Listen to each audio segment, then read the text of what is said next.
First degree કરેલી છે અને ક્રિસ્ટલ પણ શીખેલું છે. એ દરમિયાન પહેલાં હું ખુદ આટલી ડિપ્રેશનમાં હતી કે હું સુસાઇડ કરવા પર હતી. પણ અહીંયા આવ્યા પછી હું અત્યારે જે હાલતમાં છે, અત્યારે મને એટલી ખબર પડે મારી કે મારી જેટલી હિંમતવાળી છોકરી કોઈ છે જ નહીં. ને કન્ટિન્યુ ફર્સ્ટ લેવલ ડિગ્રી શીખી ત્યારથી અત્યાર સુધી મેં કંઈ દિવસ નથી મૂક્યો રેકી માટેનો.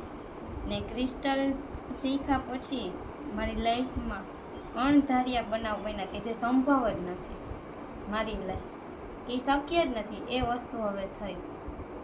હું આટલી કોન્ફિડન્ટ, આટલી મોટિવેટેડ થઈ ગઈ કે મને કોઈ એટલે કોઈ નહીં, મને રેકી સિવાય મને કોઈ નહીં જરૂર.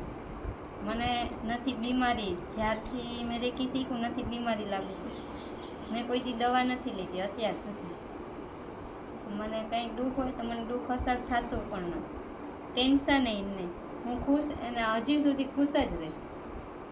પહેલાં એટલી હદે હતી કે હું સુસાઇડ કરવા પડતી, હવે બસ જીવવું જ નથી, ભેગી હું દવા લઈને ફરતી. હવે એમ થઈ ગયું કે હવે આ છે ને એ લાઈફ બહુ સારી. હું એવું કહેવા માગું કે આ રેકી છે ને બધા શીખો, અને જેને શીખેલું છે ને એ બીજાને કહો અને વધારે એને સ્પ્રેડ કરો.